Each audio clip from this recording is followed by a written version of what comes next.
What's new from Apple? There's the new iPhone 16 Pro, built for Apple Intelligence. And it comes with the all-new camera control, giving you an easier way to quickly access your camera tools.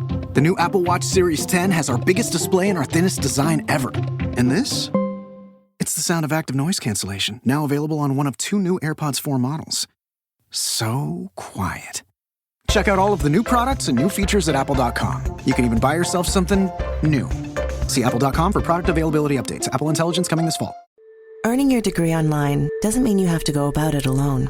At Capella University, we're here to support you when you're ready. From enrollment counselors who get to know you and your goals, to academic coaches who can help you form a plan to stay on track. We care about your success and are dedicated to helping you pursue your goals. Going back to school is a big step, but having support at every step of your academic journey can make a big difference. Imagine your future differently at capella.edu.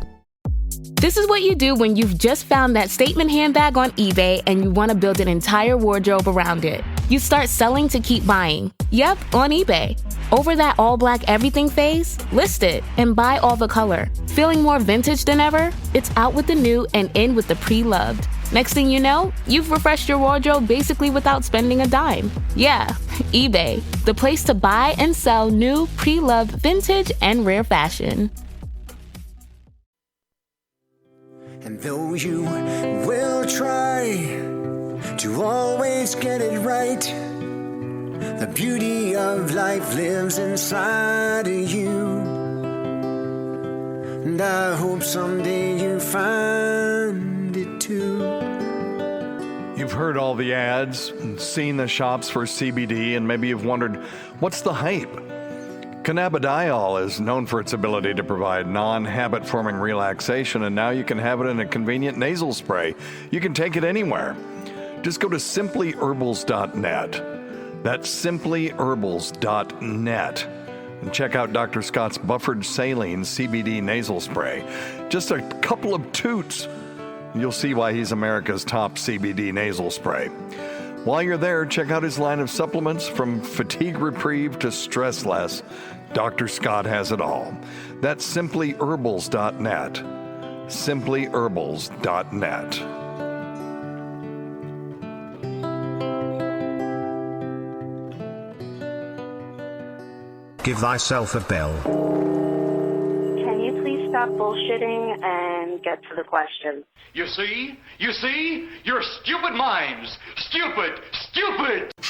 Man, you are one pathetic loser. If you just read the bio for Dr. Steve, host of Weird Medicine on Sirius XM 103 and made popular by 2 really comedy shows, Opie and Anthony and Ron and Fez, you would have thought that this guy was a bit of, a clown. Why can't you give me the respect that I'm entitled to? I've got diphtheria crushing my esophagus. I've got Ebola virus dripping from my nose. I've got the leprosy of the heartbound, exacerbating my incredible woes. I want to take my brain out and blast it with the wave, an ultrasonic, echographic, and a pulsating shave. I want a magic pill for all my ailments, the health equivalent of Citizen Kane. And if I don't get it now in the tablet, I think I'm doomed and I'll have to go insane. I want a requiem for my disease, so I'm paging Dr. Steve. Dr. Steve! From the world-famous Cardiff Electric Network studios in beautiful downtown Bedabbler City, it's Weird Medicine, the first and still only uncensored medical show in the history of broadcast radio. Now a podcast. I'm Dr. Steve with my little pal, Dr. Scott, the traditional Chinese medicine provider who gives me street cred. Tobacco alternative medicine assholes. Hello, Dr. Scott. Hey, Dr. Steve. My partner in all things, Tacie. Hello, Tacie. Hello. And back from sabbatical, ladies and gentlemen, NP Mel B. Hey. This is a show for people who would never listen to a medical show on the radio or the internet. If you have a question you're embarrassed to take to a regular medical provider if you can't find an answer anywhere else, give us a call at 347-766-4323. That's 347-POO-HIT. Follow us on Twitter at Weird Medicine or at DrScottWM. Visit our website at drsteve.com for podcasts, medical news, and stuff you can buy. Most importantly, we are not your medical providers. Take everything you hear with a grain of salt. Don't act on anything you hear on this show without talking it over with your healthcare provider. Please don't forget stuff.drsteve.com. That's stuff.drsteve.com. for all of your shopping needs. Makes a huge difference. It really, as much as anything else, helps keep the show on the air. So stuff.drsteve.com. You can scroll down, see the things that we talk about on the show, including the adult toy, the womanizer. Yes. So you can check that out, or you can look at the Roadie robotic tuner at roadie.drsteve.com, or it's right there on stuff.drsteve.com. I checked out the link. Tweaked Audio still works. Tweakedaudio.com. Offer code FLUID will get you 33% off. None of this namby-pamby 5 or 10% discount crap. 33%. You buy 3 things, you pay for 2. And then Dr. Scott's website at simplyherbals.net. We'll talk about that in a minute. Check us out at patreon.com/weirdmedicine. Doing some exclusive live streams there. Also exclusive shows. We have the, what do we call, the exam room. We haven't done one of those in a while, where we have a celebrity come in and they ask us questions. It's kind of fun. But anyway, that's patreon.com/weirdmedicine. And then if you want me to say fluid to your mama, I will be happy to do so at cameo.com/weirdmedicine. I'm as cheap as they'll let me be. I would do them for free just because they're fun. Right. And we need to do one for Donna Pittman here in a minute because she ordered like 3 of them, and one of them's a 24-hour one, so we got to do it. But Scott and I can do it if you guys are too hot and you want to get out of here. But anyway. All right. Very good. So welcome, everyone. Good to see you. Don't forget Dr. Scott's website at simplyherbals.net. That's simplyherbals.net. 'Tis the season for CBD nasal spray, apparently. Yes, I don't know. Yes, it is. Oh, good. Good deal. All right. NP Mel B, you haven't been here for a while. No, I haven't. And people listening to you may notice that your voice sounds a little different. Yes, I don't have the raspy. You don't have the smoker's voice, the sexy voice anymore. It's gone. Voice from the crazy old lady from my initial encounter, or from the Andy Griffith Fun Girls. Yes. Hello, Bernie, and then the other one, hello, doll. Yes, all gone. Yeah. All gone. So what happened? What's going on? Well, I had a very large thyroid nodule that just kept growing, and it was compressing my vocal cords, and it is now gone. They removed it surgically. They did, and my entire thyroid with it. Oh, is that right? Yes, the whole thing. Okay, so I'm displaying for the people who are watching live, they can see the picture. If you want to see it, you can go to youtube.com/@weirdmedicine. And see what looks like looks like sweetbreads. I guess it actually is sweetbreads. So gross. Well, it is. I mean, sweetbread is thymus gland, right? Looks like barbecue chicken. Yeah. Oh, that's gross too.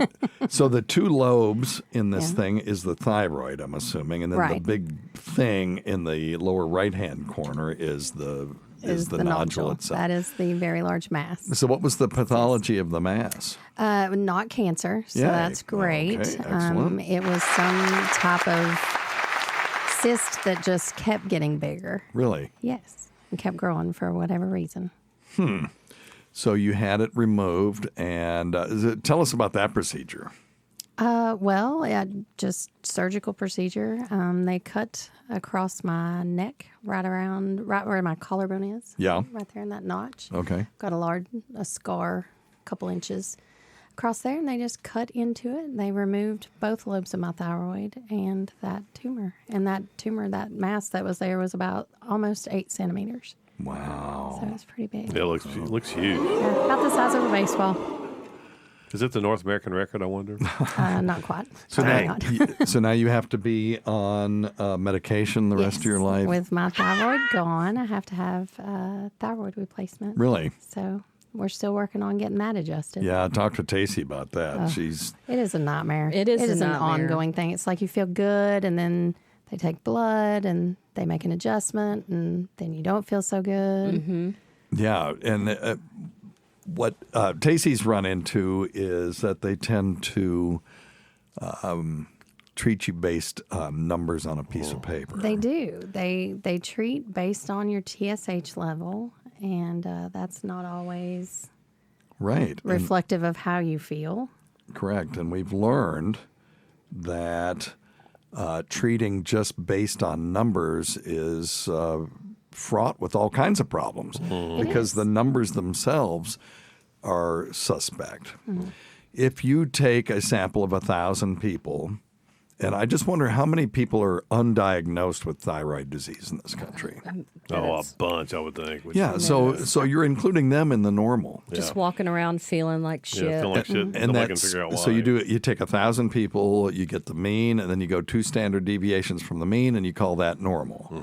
But what if there's a significant fraction of people that are low, and they're skewing those numbers down so that normal looks normal when it really shouldn't be normal. We see this with testosterone all the time, where there's it's estimated to be upward of 90% of men who have low testosterone don't know it. So they'll end up in that sample of quote unquote normal. So, then you have the problem of people that are absolutely symptomatic. Going to their doctor, they do the lab work and said, well, your number's 350. That's normal. It's low normal, but it's considered normal, but it's not normal. Right. If you talk to any men's health or urologists that know anything about it, they say, your number should be 500 to 800.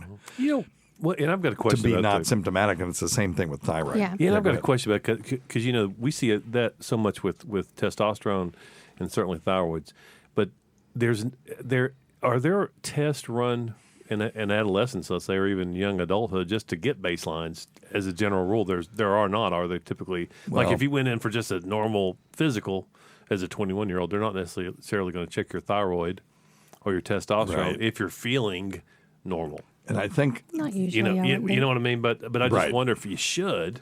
Yeah. At an earlier age, just just so you get a baseline, so that when you're 45 and you're feeling like shit, and they go, "Well, your testosterone's 350, you're normal." You're like, "Wait a minute." Oh, I see what you're saying. When I was your own control. Correct. Yeah. So when you're 21 years old, you can say, "Look, dude, when I was 21, my testosterone was 600." Give thyself a bell. Oh, for fuck's sake! I like that idea. No, it's a good idea. It is a good idea, but to do a baseline, it'd be simple. It's a really simple, inexpensive test. It is. It isn't until patients go to the doctor and they start complaining about fatigue and that they start drawing unexplained depression. Right.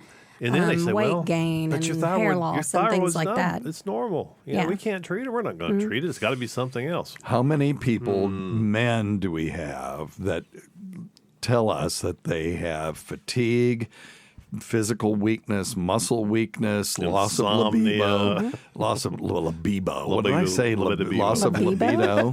Living libido. Low libido. Yeah, living libido. Living libido loca. So, and erectile dysfunction, and then they go to their doctor, and the testosterone is 350, and they just say, "No, you're normal," and it's asinine. Yeah, this is incorrect. That's bad medicine. And you got to listen to your patients. And if you are listening to me and you have this, thank you. You have to listen to your patients.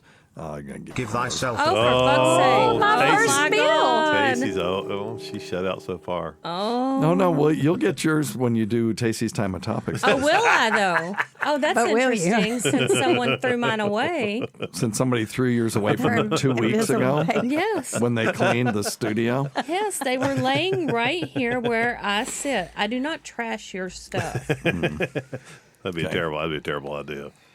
Yeah. And it had topics that had already been done on there, right? No. You had done some of them? Because I saw that and I purposely threw it away. It's like, well, we don't need this. And that was 2 weeks ago. There you go. So no bells for you. Oh, I see how this is getting turned around. You throw it away, but it's my fault. There you go. Yeah. That's the way you this left works. it there. Anyway. So I could use it next time. Well, you're just so used to me never cleaning the studio. That was the case. aberration. Is I cleaned the studio, and I've got we have our new sign up here and which stuff, is beautiful. Which no one can see. But let me see. I think they can see it. You can see a little bit. I like it. Over my head, you can a little bit. Yeah. And it is very clean very in nice. here since Well, the last time I was here. I still have a ways to Not go, and I'm still. just these can't. It doesn't matter. Nobody who's listening on the radio cares, but I'm moving the cameras around. That thing is going over here, and so that we can actually see it, because over Scott's head, it's not. It's a little bit visible, but I want to have one camera that just zooms in on that, so that that's what we're showing at the beginning. But anyway, like I said, that's just for. We don't even do a visual aspect of the show, really. But now I'm kind of getting obsessed with doing it properly, But anyway, all right. So I'm not on TV right now? No, I'm not on no one camera? can see you. I did my makeup and hair and everything. Oh, I'm sorry. Well, you can stand up and wave at the camera. No, I'm good. The cameras are all behind you. A lot of our guests don't want to be on camera, so I kind of did that on purpose. But, I actually put makeup on today too. well, And you look we can fantastic. Why, see. thank you. All Gorgeous. right. Yeah, we can see. just Okay, now fine. I'll suck my gut in. Okay. Yeah. Boobies out, gut sucked There in. you go. Chest up. I'll let chin you know up. when your camera's on, Tace. All right. Phew, that's Okay, hard. Camera's off, Tace. You So can it's relax. really a lot of work to sit like that. For Talking a long time. about No one cares about any of this. All right, go ahead. thyroid and Yes. all that other stuff. Yeah. I mean, how many years did you feel like complete and utter shit before you were diagnosed? So Well, before the anybody paid nodule attention we've to you. known has been there for at least 6-7 years, and it was tiny, just like a few That's centimeters. how mine is, like yeah. tiny, like I think 2 centimeters. And then over about a year, it more than doubled in size. But before you were diagnosed with Hashimoto's or whatever, how long did you think I or have know something felt was wrong? my TSH has always been quote unquote normal. So normal being like 0.5-ish to about 4-ish. It's always been in the normal range. But I felt bad for years. I had a Yes, lot me of too. joint pain, a lot of aches and pains, just feeling tired, really fatigued all the time. My hair's been falling out for like ever. I just figured it's because I was getting old. But just little symptoms like that. So I've got some other autoimmune issues, definitely. So they've just been treating that, but never with thyroid replacement, never with levothyroxine or Synthroid. And then February of last year, they checked the nodule. It had more than doubled in size. It was about 4 centimeters at that point. They felt it, or they did an ultrasound? They did an ultrasound Okay. as part of, because they monitor it for every year for several years now. So it was about 4 centimeters. They finally decided because of the hoarseness, the increase in symptoms I was having, and just really completely felt like shit. Been gaining weight. Probably about 30 pounds in the last couple of years, just not feeling like exercising anything. So referred me to a surgeon, finally had the mass taken out. Yeah. And the thyroidectomy in the end of June. Wow. So, and it got postponed because of some other health issues with my family. So I got that done in June. And since then, I feel fantastic. Yeah, you look. This is you the look like best. $1 million. Yeah, this is the best I've felt in probably close to 10 years. Yeah. I want mine out. I've lost 27 pounds. Yay. I have energy. The minor, just kind of, I guess, depression I felt, just feeling blah, not wanting to get up, didn't want to get out of bed, didn't want to exercise. Yeah. Wasn't in the mood, just tired all the time. I feel so much better. I good. exercise most every day. I walk 2 to 3, sometimes 4 miles a day. But you had to advocate for yourself. I for did. Years. And when the ultrasound can you came imagine back people at 4 just go, centimeters. they said I'm normal. I guess this is just my life. Yeah. So when it was 4 centimeters, my physician initially said, well, let's get another biopsy. I've already had it biopsied twice, which was Now, no what did fun. your biopsy say? One indicated You're normal. Hashimoto's, but the rest of them just said non-cancerous. See, mine said actually lymphoma. What? Yes, and so then, and so that doctor said they wanted it out, but then 2 other doctors were like, no, thyroid cancer won't kill you. So I don't know where I am in this whole spot. That is exactly what happened, Steve. Okay. Okay. No, I mean, we believe you. It's I just- saw you it's not- shake your head. No, he was no, looking at. No, I was looking at him. Yeah. Yeah. I thought that's a crazy thing to say. Yeah. Well, when my doctor suggested another biopsy, reacting I to said you. no. I was It me, reacting to swear. him. It was me, I swear. But I said no, and I said, let's maybe go talk to a surgeon. Yeah. And because of the symptoms, I was having a lot of hoarseness. If I turned my head to the left, my voice would totally go away. Well, my God, it was huge. And I was starting to have a lot of trouble swallowing food and I bet. things. So the surgeon was immediately like, yeah, let's take it out. Gave me an option of a partial thyroidectomy and just take the tumor. It was on the left side. So they were going to take the mass and the left side of my thyroid. If it came back cancerous, they would likely have to go in and do the other side. So that was some conversation that you and I had. Yes. And we talked about whether or not to do a complete thyroidectomy. Yeah. And we talked about, it was like a scale that you had me do. And I can't remember what it was called. I don't even remember.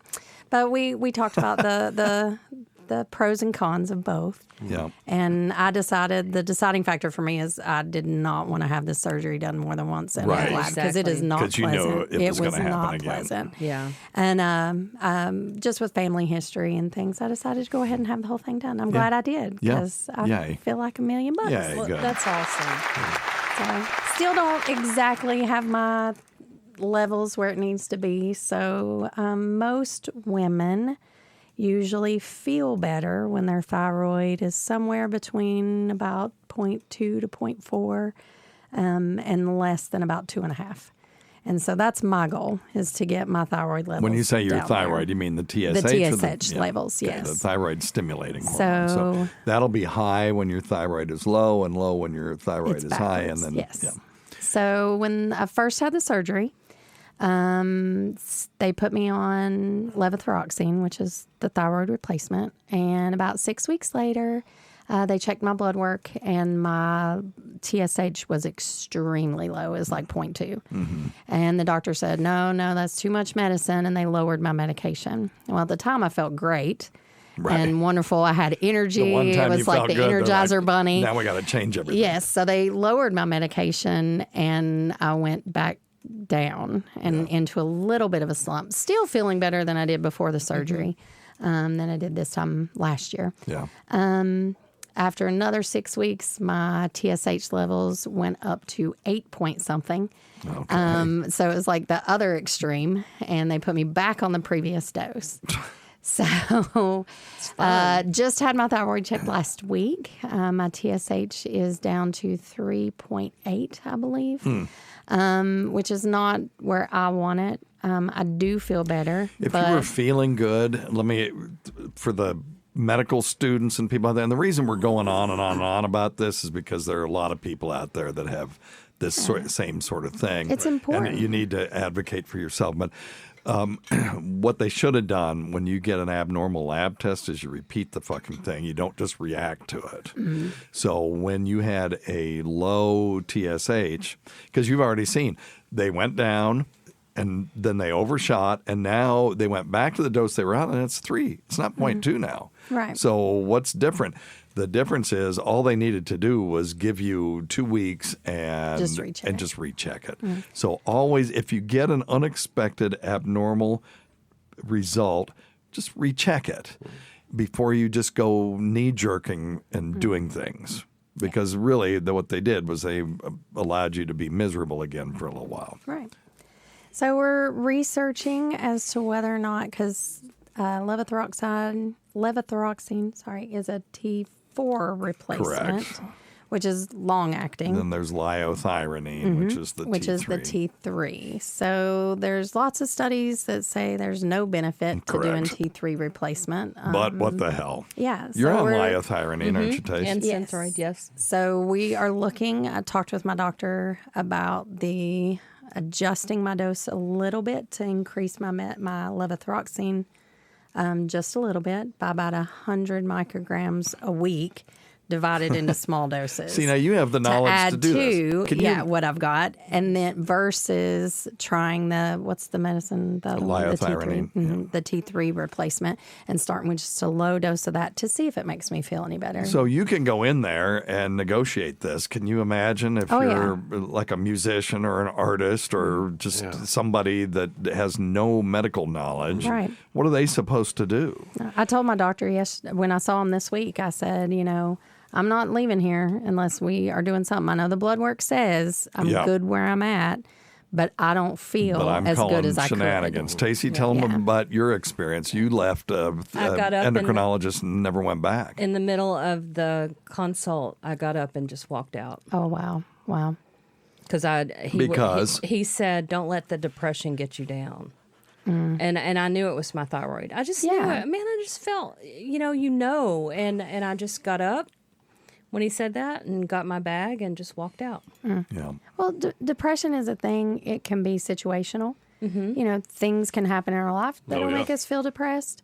It can be chemical and things going on in our body that can make us depressed. And we kind of know the difference. I was not depressed. I was psycho with a slash of depression. I mean, I was fucking crazy. I call that knucking futs. Yes, that's how I was, and it wasn't. It wasn't just your typical old depression, because I've had that before. I knew what that was. This was different. No, and he was not listening to me. And all you medical students out there, listen to your patients. Yes. So luckily, I have a great doctor who listens to me, and he gave me some options. And you're so welcome. Yeah. Darth Nuggs earlier was saying, when you guys were talking about tennis shoes, he's like two hillbilly yentas talking about tennis shoes. Now we're hillbilly yentas talking about our it's okay. Hey, I make the residents that I train come through take a listening skills test. Oh, very and important. it's a 25 question test.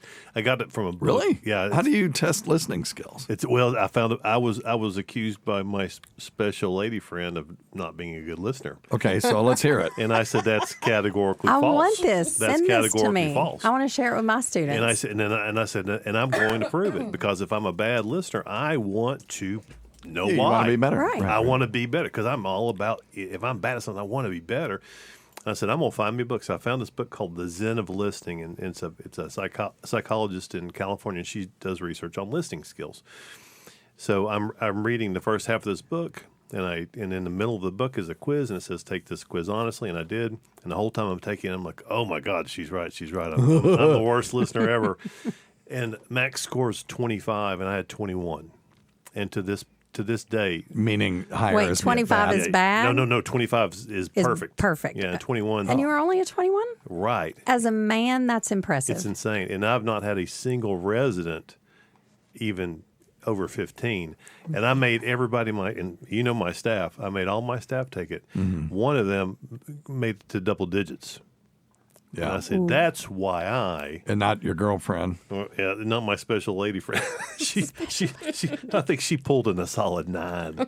I hope she's not listening now. Let's hear this test. Here's the test. But this is true, yeah. I want it, yes. That's an excellent. I perform another task while listening to someone talk about something upsetting to them. So that would be like folding laundry, skimming an article, cooking, watching TV, etc. Always, often, sometimes, rarely, or never. Now, if it's something that's upsetting to somebody, I'm not doing anything. Yeah, if it's upsetting to them. But if Tacie's just talking about her day, I'm cooking, because that's when we talk. Yeah. So I'll put sometimes on that. I had a flat If tire. we can I had a flat exclude- tire today, Steve. Oh, that's great, honey. Would you like some ketchup with your French fries? I daydream while listening to someone express his or her thoughts or ideas. No. Always. You're in always on that? Nope.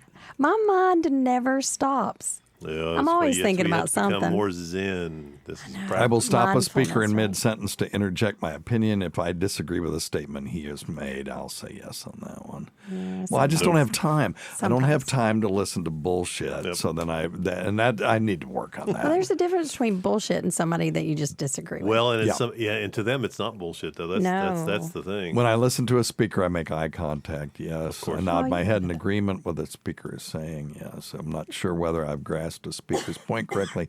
I summarize my understanding of what he or she has said to confirm that I've got it right. Yes.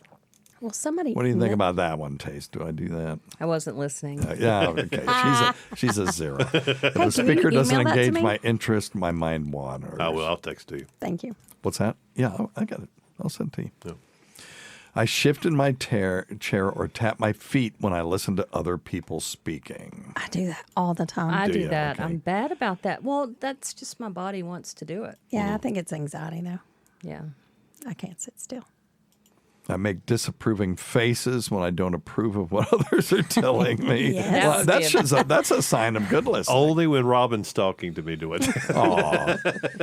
Oh, for God's sakes. You're in trouble. Oh, no, like I said, I don't think she's listening today. If a speaker mispronounces a word, I immediately correct him or her. Now, come on, that's my job. When Scott says islet cells, that's hilarious. Do you enjoy when you correct your I only friends? do that to my kids. They always come up with the best words. Go to next questions, okay? Oh, God, there are a lot of them, aren't there? Yeah, it was 25. Okay. Yeah.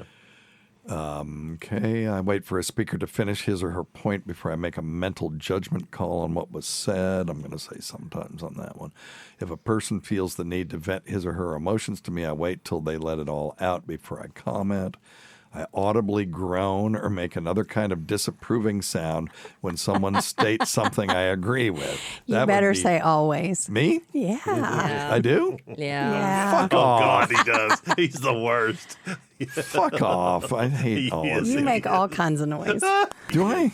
Oh, Yeah, a little bit. Hey, listen, I gotta we'll do be better. playing music, and I'll hit like a wrong note, and I can hear him go. I'm like, I didn't do it When on we're on the purpose. phone and I'm presenting a problem and I need advice and opinion and talk through something, I always know when I need to speed it up. Yep. Because you start making noise like. Well, usually what it is I'm fussing at the person that you're talking about, not at you. And that is something I got to work on because I've always had to work on it. You know, someone will tell me something. Well, that person is like, and I'm like, "Grr," and they think I'm mad at them, but my ire is at the person that they're talking about. But okay, I interrupt when I have something to add. Yeah, I do that. When listening, I make sure I'm facing the speaker. I do that. Yes. I'll interrupt a serious discussion to take a personal call. Fuck off. How many times? If you're on call, you have to. That's only happened once. I finish other people's Yes, sentences exactly. before they have a chance to. Okay, let me see. Yeah, y'all, You have an I'm not important sure. job. You I'm have not- to be available. I'm not sure good listening is a skill we need to be worried about. Maybe we shouldn't be talking No, I about was going to say, he's going to take my bell away. He's going to de-bell me. Yeah, I don't like the song and dance. It says I act impatient when someone beats around the bush. Yep. Yeah, it's Yeah. like I don't need the song and dance. Yep. He actually said that to me. Was it yesterday or the day before when we were furniture shopping? I was explaining why we needed. Oh no! I said they don't. They need don't the song need and the dance. song and Well, dance, We were Tacie. gonna buy furniture. Well, there's people she works with, so it was a joke. And she was like, "Well," and we had the lizard in that room, and now we're gonna clean the walls, and we're gonna do Oh, this my and that. And it's God. like, okay, they don't need the song and dance. Let's just buy it. I was trying to be funny, but of course I failed. Well, that's because you're an idiot. All right. Okay. No. So, what'd you score? I'm still. This one's got. Are you still taking it? Yes, there's more. When listening to a speaker, I pay close attention to his or her body language. That I do. Yes. Good God, this is 30 questions. When a conversation turns to a subject I find harder to understand, I do pay close attention to see if I can learn something. For me, listening is an active process. I do think so. Well, for what? Oh, okay, there's more.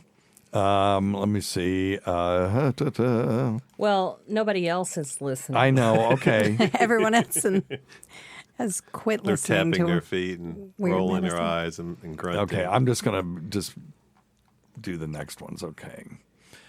So, okay, I've scored a 43, so it's a completely different scale. What a waste of time. Well, 43 is probably good.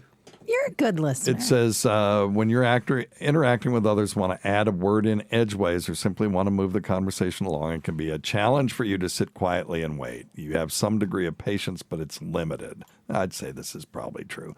This is simply a trait that needs to be developed further. Mm-hmm. When you're not feeling particularly patient, it could potentially result in interrupting or difficulty being fully attentive, which can disrupt the flow of a conversation. In order to keep the interactions with others harmonious, it's important that you strive to improve in this area. Okay. There you go. Yeah, not so great for a radio host, but in my real life, yeah. I'll put this link in the chat and in our what do you call it? In our Fluid Family, but also on the YouTube channel. Fluid. Yeah, but I think the most important thing is if people take the test and read the next part of the book, which tells you how to improve on where your skills are lacking, which is what I did. And I think Steve and I have a couple of the similar lacking skills, which is, I'm notorious for saying, listen, I don't want the whole story. Get to the end of the story.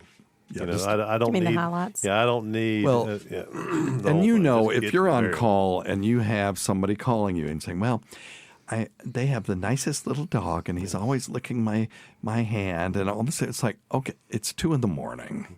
Get to the point. Can you just? And then it's always like, well, I need a refill on Roxanol or something. It's like you could have just called me and said, I need a refill of Roxanol, and I hate to be a dick. Yep. I really don't like it because it bothers me afterward and I ruminate about it and I'm always worried that I've offended somebody and it keeps me up at night. But it's like, how can you at 2 o'clock in the morning call somebody and then you don't know? Well, how much have they taken? Well, I don't know. It's like, how do you not know? Oh my God. Well, all I know is the bottle's empty. All right. Didn't you win an award for being the best doctor to wake up at 2 o'clock in the morning? Yes. Awesome. That's because he doesn't wake up at 2 a.m. He's not going to sleep. Not me. He's not going to sleep. Oh, well, that may be it. Yeah, that is. You're still awake. I'm still probably awake. true. No. Okay. Let's move on to something that's sad to me, which is, sad. It's Mathew Perry. So we are recording this on December 16th. Yep. And some people will be listening to it much later. But Mathew Perry died of acute effects of ketamine, the autopsy says. Now, the reason I bring this up is because I've been extolling the virtues of ketamine on this show, and a bunch of people have been tweeting this at me. Well, Steve, be careful, be careful. Well, okay, so you got to hear the whole story, though. Yep. So he drowned, and he had a high dose of ketamine in his body, and he was found unresponsive in the hot tub in his home in Los Angeles, and the drowning, coronary artery disease, and the effect of buprenorphine had contributed to his death. But then the autopsy ascribed his death primarily to acute effects of ketamine. Now, ketamine is a powerful anesthetic, and it has become increasingly popular as an alternative therapy for depression, anxiety, post-traumatic stress disorder, and other hard-to-treat mental health problems. But it's also used recreationally. Now, he had gotten a ketamine infusion, but it was 10 days before. Now, the half-life is like 4 hours, so it was out of his system. This had nothing to do with the therapeutic ketamine infusion that he had. He had high levels of ketamine in his postmortem blood specimens. And so what they think happened was that he ingested ketamine on his own, whether it was prescribed or not, we do not know. But he had high levels of ketamine in his system. And then he was in a hot tub. And he dozed off and didn't wake up when he started drowning. Yeah. And did it say how much Suboxone he was on? No. Well, it doesn't say anything about that. It's just talking about that. It says he played pickleball at 11 a.m. His assistant left the home to run errands at 1:37 p.m. And at 4 p.m., they found him floating face down. And it's sad because I always really liked him. I never watched Friends, but I liked him in other stuff I saw him in. That Studio 66, he was amazing in that. Right. And he was just so personable. And the fact that he had these demons you just didn't know. You couldn't tell from the art. At least I couldn't. And, it was, it's just terrible. But two things. I have people that come to me that don't want to take fentanyl for their cancer pain because they've seen stories about fentanyl deaths in the news. Well, there's one thing about taking something under the supervision of a of a provider, licensed provider, and another thing of taking something that's off the street and you don't know what's in it, and et cetera, et cetera. So I have to have that explanation. Same thing here. I don't know what he did, but it wasn't the ketamine infusion that was done under the supervision of a healthcare provider that caused his demise. It was taking it outside of that therapeutic environment. And if you're going to take, and even if he was taking a prescribed amount of ketamine, he had to know the effects that it has on you. I don't get in water that can cover your mouth and nose. That's 6 inches. Don't get in 6 inches of water if you're taking any drug that can sedate you. Benzodiazepines, Xanax, lorazepam, alcohol, any of those things. Ambien, that's a good one. Sleep things. Don't take that and get in a hot tub. Right. Or a pool, or swim pool, or take a bath. Yeah. I mean, that's what happened to Whitney Houston. She was taking a bath, and she dozed off or passed out, and apparently, allegedly, that's what happened, and she drowned. Yep. So, we do not have good defenses against drowning when we are unconscious. Well, we don't have good defenses against anything. No. But that urge to breathe is great until your body can't, make you conscious again. It's very hard to drown yourself, but if you're taking a drug that causes you to be completely sedated, it can happen. So please don't do that. We don't need to lose any more people of, famous or not, through drowning because they were taking a sedating drug and they got in water. Okay? Please. I know it feels good. Yeah. And it feels like it's going to feel good, but you've got to set that boundary up front. Yep. All right? And never allow yourself to do that. Okie doke. Anybody have any stories? Did you bring one, Mel B? Well, you brought your thyroid. I brought my thyroid with me. Okay, and Tacie's stuff got thrown away. So let's do some questions then. You got any questions from the Fluid family before I do Not this? yet. Today's episode is brought to you by Angie. Angie has made it easier than ever to connect with skilled professionals to get all your jobs and projects done well. Let me tell you, there's the version of it where you try to do something at home, and then there's a version of it where you have someone help you, you watch them do it the right way, and you go, thank God I didn't try to do that myself. I have fully done things around the home that I think look good, and then a bang in the night, and I wake up to a shelf collapsing, a painting falling off the wall. I've seen it all go south. I own a home, and I can tell you, I know how much work it can take. Whether it's everyday maintenance and repairs or making dream projects a reality, it can be hard just to know where to start. But now all you need to do is Angie that and find a skilled local pro who will deliver the quality and expertise you need. Whatever your home project, big or small, indoor or outdoor, you can Angie that and connect with skilled professionals to get the project done well. Right now, one of my wish lists is I want a bike for my condo in Milwaukee, and I would love to rig it up on a pulley in the ceiling because I have one of those lofted ceilings, but I'm so scared to try that on my own. Angie has 20 years of home experience, and they've combined it with new tools to simplify the whole process. Bring them your project online or with the Angie app. Answer a few questions and Angie can handle the rest from start to finish, or help you compare quotes from multiple pros and connect instantly, which means you can take care of any home project in just a few taps. Because when it comes to getting the most out of your home, you can do this when you Angie that. Download the free Angie mobile app today or visit Angie.com. That's ANGI.com. This is what you do when you've just found that statement handbag on eBay and you want to build an entire wardrobe around it. You start selling to keep buying. Yep, on eBay. Over that all-black everything phase? List it and buy all the color. Feeling more vintage than ever? It's out with the new and in with the pre-loved. Next thing you know, you've refreshed your wardrobe basically without spending a dime. Yeah, eBay, the place to buy and sell new, pre-loved, vintage, and rare fashion. The last thing you want to hear when you need your auto insurance most is, "Thank you for calling. Please listen to your list of 46 possible service options." which is why when you choose USAA Auto Insurance, you'll get great service that is easy and reliable. 24/7 online service for claims, access to roadside assistance, and more, all at the touch of a button. Start getting the service you deserve. Get a quote today. Ability to receive a quote depends on membership eligibility. Membership eligibility and product restrictions apply and are subject to change. USAA means United Services Automobile Association and its affiliates, San Antonio, Texas. Hi, I'm Lara. After 20 years of making Lara Bar, I still believe that simple and real can be indulgent and delicious. From chocolate chip cookie dough to cherry pie, there's a Lara Bar made for you. 100% real, 100% delicious. Find your flavor at larabar.com. Okay. Number one thing, don't take advice from some asshole on the radio. All right. Let's try this one here. What sayest thou? Oh, boy. Here we go. Hi, Dr. Steve. Hey. Calling about kidney stones. Okay. I don't have them, thank goodness, but I was just wondering. Yeah. So kidney stones are made up mostly of calcium. Well, is there anything we can do? It depends.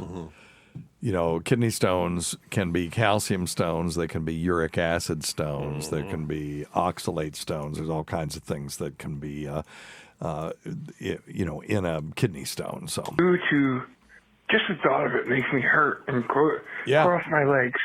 So is there anything that we can do to prevent them from ever coming? I understand that drinking, I think it was my neighbor who said drinking tons of iced tea made from like a powdered mix caused him to have kidney stones. But if it's calcium, it seems like milk would be a big, reason why you get kidney stones. I don't drink milk, thankfully. But is there anything that I can do that will prevent, or that not me, but that we can do that will prevent maybe well, sure, from having kidney stones? Yeah, absolutely. So it sounds like he's never had one. He's just worried about getting one. If you've never had one, it is kind of unlikely that, every day that you go where you haven't formed a kidney stone, it's less likely that you're going to. Right. But there's always a first time. So staying well hydrated. What do you think, Mel B? It looks like you want to say something. No, I'm just laughing. Oh, you're just laughing? Okay. Well, no. So I was going to suggest sitting cross-legged. Yes. Okay. 5 times a day for 3 minutes. Really? To prevent kidney stones? I just might give this guy something to do. Oh, okay. Give him something to do to think about something else. Yeah. Yeah. Yeah, I remember. Drink lots and lots of water. Yes. Cranberry juice is good. Just kind of flush things out a little bit. Well, what causes kidney stones? Well, it depends, doesn't it? Yeah. So if you have high uric acid and you've got the wrong pH in your urine, you will form kidney stones. And as a matter of fact, there's a drug that we use to help people excrete more uric acid called probenecid. And if you just give that to people, they're going to start peeing out massive amounts of uric acid, and they'll make kidney stones almost every time. But if you give them potassium citrate to change the pH of their urine, they will not. So if you have uric acid stones, if you have gout, and you're making stones, you can put people on potassium citrate to prevent them. You can, tea can cause kidney stones if you are prone to make kidney stones. But green tea looks like it won't. It actually prevents kidney stones from being formed. So, but it just really depends. Some kidney stones will form in an acidic environment, some in a basic environment. So you have to know what kind of stones you have. So if you have a kidney stone, make sure that they take it and analyze it. Then they can put you on a diet or give you a medication to help prevent the stones. Now, if you just want to generally prevent kidney stones, do what NP Mel B said, drink lots of water, Lots and lots of water. Stay well hydrated, and it looks like maybe green tea might be beneficial in preventing kidney stones in general, all cause kidney stones. So you could try that. and then just go from there. Yeah, And lay off the sodas. And right, well, right, and there are other things to worry about, but you get these things in your head. Our kid, when he was, I don't know, 10 or 8, he thought he was going to get rabies. I don't know where he heard about it, but every night he would call me in there and say, "Can you get rabies from petting a cat?" And it's like, "Nope, you can't get rabies. You do not have rabies." And then he would, what were some of the other things? It was always about rabies, though. He was worried about getting rabies. Yeah. And I don't know where it came from. He learned about it in school or something. I remember when I was a kid, rabies was like terrifying. They used to have commercials about not petting wild dogs and stuff before they had rabies vaccine. And I remember this horrible. I was 4 years old. I remember this like it was yesterday. I'm watching the TV and they're doing an anti-rabies commercial, and this guy's walking down the stairs, and all of a sudden he starts having seizures and foaming at the mouth, and the screen is flashing. Boom, boom, boom, boom. I remember the sound of it. It scared the ever-living shit out of me. And we have a friend that's from India, and they in her area didn't have rabies vaccine. Dogs that you didn't know were monsters to them. And when she would see our dogs, she would freak out. She won't come into the house. So we had to put them in a thing so we go to their house now. When I worked at the health department, we always got calls about rabies. Yeah. People, I had a bat in my house. What do I do? Yeah. Go to the emergency room. Tell them, and they'll give you the rabies vaccine. This woman did not want to go. So we just told her, well, if you get rabies, you will surely die. Yep, that's true. Rabies, it's about 100%. Is it like a bunch of shots in the stomach? It used to be you had to get an intraperitoneal shot, but now I don't think that's the case. I'm not sure how they do it now. Rabies vaccine. It's not a pleasant treatment, but rabies is not pleasant either. And again, you will surely die. Yeah. 2 IM doses now. It says, okay, so a regimen of 4, now wait a minute. Regimen of 4 1 ml doses of vaccine should be administered intramuscularly to previously unvaccinated person. The first dose of the 4-dose course should be administered as soon as possible after exposure. Additional doses should be administered at days 3, 7, and 14 after the first vaccination. For adults, the vaccine should always be administered into the muscle in the deltoid area of the arm. For children, they do it in the thigh as acceptable. The gluteal area, in other words, ass cheek, should never be used because observations suggest administration in this area results in lower neutralizing antibody titers. It's because Americans have fat asses, and it doesn't end up in the muscle. It ends up in the fat. Yep. So, post-exposure prophylaxis, wound cleansing. All post-exposure prophylaxis should begin with immediate thorough cleansing, and then a full dose should be infiltrated around any wounds. This is rabies immunoglobulin. So these are antibodies against rabies.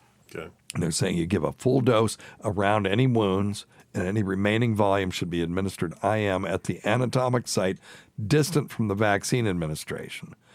So what they're doing is they're injecting you with antibodies that were generated, in a vat or whatever by monoclonal, cells, and to mop up any viruses that are laying around because you don't have any antibodies. Right. And then the vaccine, and it says 1 ml. 1 each on days 0, 3, 7, and 14. Now, I remember when I was a kid, when they finally came out with the rabies vaccine, it was intraperitoneal. You had to actually give it shots into the abdomen. I think that's what you're thinking about. Yeah. Mm-hmm. And it was like 20-something or some crazy amount. It was very scary. If you get bit again after you've been vaccinated, you don't have to do the rabies immunoglobulin. You do all the other stuff. And then the vaccine is just 2 days. That's just bad luck. Yeah. Well, exposed again. Yeah, sure, but wildlife officers and stuff, they get called to deal with rabid animals. We had a rabid skunk in my parking lot when I was in rural Tennessee practicing. We had to get them out there to get it. So those people get bit. Anyway, how could you tell it was rabid? Well, was it foaming at the mouth? It was. stumbling around during the day in our parking lot. I'm surprised one of your nurses just didn't go get a gun and Those shoot things it. are I know. They would have. Exactly. That's my point. Anyway, yeah, very interesting. It's wild. Old rabies. Well, we don't have to worry about that so much, I although hope- it still happens. Yep. And hopefully this guy won't get kidney stones. Right. Yes. Good luck, buddy. Good luck, buddy. Yep. You just worry about stuff. I understand Sometimes the you get it in fear. your head and I- you start worrying about Starts it. Well, raining, if I you freak see out. and you see somebody go through a kidney stone, that is not No, you pleasant. don't want it. I passed one on an airplane once. Oh, you have a history of kidney stones? I've had 2. What the hell isn't wrong with you? Oh, my gosh. I'm not pregnant. Okay. There you go. That's good. Yay. So what kind of kidney stone was it? Did you save it? Calcium. It's calcium. That was the first one. Calcium phosphate, calcium oxalate. Do you I know? don't even remember. And never again? I had one more. I didn't save it. I didn't try to go after it on the airplane. It wasn't bad. It was small. I mean, it hurt, but Oh, yeah, I guarantee it. I think it was the beer I drank before getting on the airplane that Oh, probably goodness. helped that little Did you? thing out. We were talking last time you two weren't here about the time when I was on an airplane and they said, "Is there a doctor on the airplane?" And I got up and this guy was having chest pain. And it's like, "Well, do you have nitroglycerin? Do you guys have this? Do you have oxygen? All this stuff." And after we got him sort of settled down and laid him down and got his feet up because his blood pressure was low, they said, "What kind of doctor?" I said, "I'm a hospice doctor." But he felt great. Oh, my God. Stupid. All right. Hey, Dr. Steve. It's Sam from Australia. Oh, wow. Shout out. A call from Australia. By the way, my friend, I saw that this guy actually spent money because the area code was started with 61. You can just record it on your phone and email it to me, drsteve202@gmail.com. I'll take it that way. Okay. I don't want you spending your hard-earned money on calling this dumb show. To Shell advice. I'm considering going to Costa Rica to get some mesenchymal stem cell treatment. I've got some old MMA injuries, and I've also got a injury from a burst appendix. So I was just wondering if you think that is a sort of good way about going with things. Anyway, thanks, Dr. Steve. Have a great day. All right. You got anything on this? Stem cells? No, mesenchymal stem cells. Oh, no. But I can look them up. Well, no, I mean, okay. No, we're That's not okay. talking about But it. No. mesenchymal I'm sorry. stem Yeah. cells are known as mesenchymal stromal cells. Mm-hmm.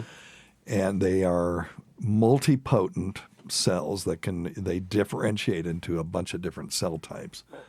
And they can turn themselves into bone, cartilage, muscle cells, fat cells, all kinds of stuff.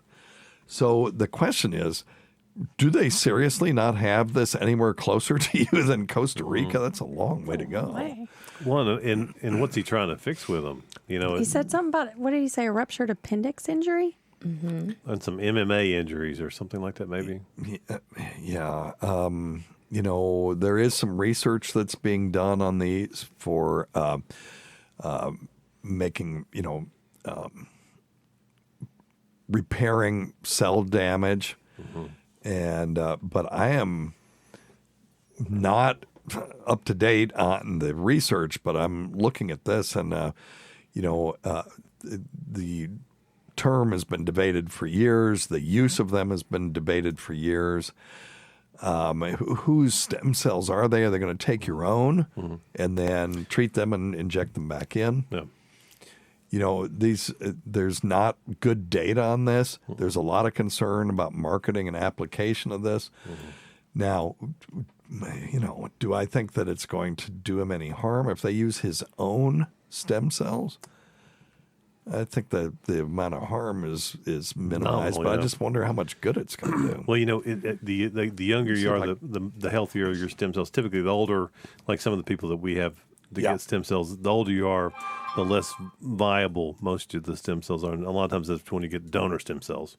Right. But you know what we see as a general rule, someone has to have something there to work with. So it doesn't magically reproduce something that's gone. So if you've got a knee that's completely eroded, or a hip that's got like an avascular necrosis or something like that. You can't put a stem cell in there and make it all of a sudden grow back. So I'm looking here, mesenchymal stem cell-based therapy for rheumatoid arthritis. This is from the International Journal of Molecular Science. And they said, in the recently investigated mesenchymal stem cell-based therapy is considered a promising approach in rheumatoid arthritis. So, I mean, and it's not complete horse shit. Here's application of mesenchymal stem cell therapy for aging frailty. So we'll look at that. I'll tell you what, we'll look into this further, and then we'll try to come up with some concrete information about it. My question would be, what's healthcare like in Costa Rica? Well, they can do stuff that they can't do other places. We'll talk about that. So anyway, this mesenchymal stem cell therapy research, this is from the journal Theranostics. And it says transplantation of MSCs represents a promising therapeutic strategy to address pathophysiologic problems of frail syndrome, in other words, medical frailty. The therapy has undergone phase 1 and phase 2 trials in human subjects that have endorsed the safety and efficacy of mesenchymal stem cells for aging frailty. Caution is still needed with regard to potential to form tumors, and further large-scale studies are warranted to confirm the therapeutic efficacy of mesenchymal stem cell. Mesenchymal That's a tongue twister. Stem cell therapy, and that was in 2021. Let's see. Okay, here's one for knee osteoarthritis. Here we go. Injective mesenchymal stem cell-based treatments for knee osteoarthritis from mechanisms of action to current clinical evidence. It says, despite the constant presence of positive and satisfactory results in the studies analyzed, the complexity of MSC metabolism-related therapeutic effects, as well as the weakness of most of the studies, do not allow withdrawing definitive conclusions about the superiority of one tissue source over another, as well as about the best cell dose and long-term durability. So there is some positive data, but they haven't nailed down how to do this the best, or what the dose is, or where to get the cells from, et cetera, et cetera. And that's from Knee Surgical Sports Traumatology and Arthroscopy Journal. So anyway, all right. Yeah. I've got something to add to that. You know what would be interesting to do, to see if they did a study with the injection of those stem cells and a placebo injection of nothing. Because if y'all remember, it's roughly 20 years ago, they did a study on knee arthroscopies, and they did this in Houston. They had it was like 20 patients all we're going to have a knee arthroscopy for like a minor meniscal tear. Okay. And they all knew they were going to be it. 10 of them were going to have the surgery. 10 of them were not. But they all were all put to sleep. They all had the surgical incision made. 10 of them then were sent out.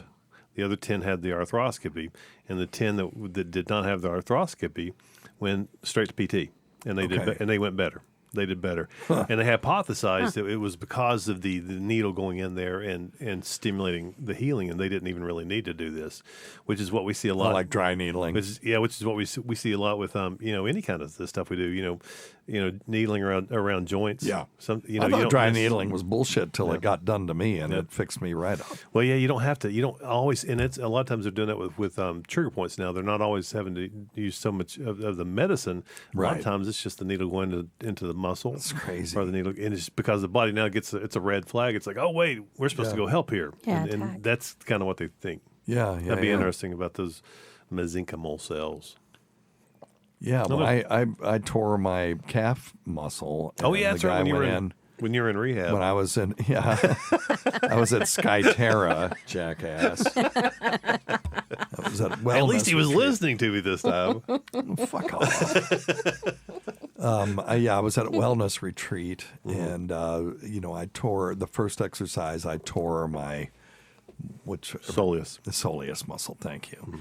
And I got a massage, and then I got some physical therapy, and then he did dry needling, and it really fixed me right up. I was able to do everything the whole time. So wonderful. Yeah. The last time that happened to me, I was non-weight bearing for, days and days and days. Yeah. So I was very impressed with that. Anyway, all right. You got anything from the Fluid family? Stacy wanted to know about why is it that every new drug that comes out warns about not taking it if you have TB. Say it again. Yeah, Stacy was wondering about why is it that what is it about tuberculosis that every new drug says don't take it if you have tuberculosis? I don't think it's every new drug. It's the monoclonal antibodies and immunotherapy and stuff. And because they don't want tuberculosis to kill you. Right, tuberculosis will stopping, go crazy if your immune system is lowered. If you suppress your immune system, it'll go haywire. Right, your body no longer can fight it off. Right, because the tubercles are caused by the immune system trying to wall it off. Yep. I mean, the immune system's reaction to the Mycobacterium tuberculi or whatever the shit it is. It's been so long since I've dealt with it. You can have tuberculosis and not be symptomatic because it lies dormant in your body. That's right. You used to deal with that all the time. I did. I was the tuberculosis nurse. Oh, is that right? Yeah. Oh, wow. Okay. And well, tell us all about county. it then. Did you work with Dr. J.M.? I did. Yeah, okay. Yeah, I trained under him. Oh, cool. Yeah. So I don't want to say his name, but I knew you'd know who I was talking about. I was the tuberculosis nurse for a while. And so tuberculosis... It's still a real thing. Right, it is. It's still around. They got the consumption, don't you know? I had lots of patients that I treated. So if you are exposed to tuberculosis, so if we're all sitting in this room here, one of us has tuberculosis and we're coughing and everything, all of a sudden the other three of us are exposed. Right. And we can get tuberculosis. That doesn't mean we're going to get sick. It doesn't mean that we're going to die, nothing like that. It just means that it's now in your body and it lies dormant, kind of like chickenpox and shingles. Interesting, yeah. So it lies, lies dormant in your body. And if your immune system becomes compromised, so if you get treatment for other things that lower your immune system, then your body's no longer going to be able to keep that in a dormant state, and the infection then becomes active in your body. Aha! And that's when you get sick. Yeah. And when you become sick and active, that is when you have to get treatment. So you take antibiotics, and there's like several different kinds and lots of treatment. You got to take B12, I think, B6. B6, I think. B6, I can't remember. because the treatment will... The isoniazid. Yeah. I haven't dragged that out of my head for 30 years. That's a long time. And rifampin. Yep. I'm trying to remember all the treatment. I can't remember. It's like 5 drugs, 6 drugs, something like that. I gave mouth-to-mouth to someone with active tuberculosis when I was a resident. And that was back when we still gave mouth-to-mouth. I remember what room it was in. And I can name it. If I do, I'll really be doxing myself because it's not too many rooms, and the hospitals have this particular room nomenclature. But I remember it like it was yesterday, and they coded, and I was doing mouth-to-mouth, and I never got it. I never tested positive. Never tested positive? Nope. Funny story, I'm allergic to tuberculin, the test. Oh, really? So what do they have to do? Just chest x-ray then? Yeah. So every so often I have a little chest x-ray. Wow. It doesn't seem like they've made us do PPDs at work in a long time. Why is that? No, they do a screen for me now. I don't know why. We used to have to do that every year. We don't do it anymore. So when I was leaving the health department, one of the things that I'm trying to recall, I think the tuberculin, the TB test, if you do it every year, it becomes not accurate because your body gets exposed to it so many times, and then you just quit. Like, oh, I've had that before. And like your body won't react even if you're positive. I see. So even if you've got this in your body, all of a sudden your body doesn't recognize the tuberculin because you've had it every year for 20 years. Interesting. Yeah, and it's just not as accurate. So they don't do them as often. They try to limit that test as often as possible. And just... screen you for symptoms. So that was when we were still doing yearly TB tests. Right. I couldn't do the TB test, so there was screening, all these questions. Have you had night sweats? Do you have an unexplained cough for longer Can than you 6 please weeks? stop bullshitting? Have you been exposed?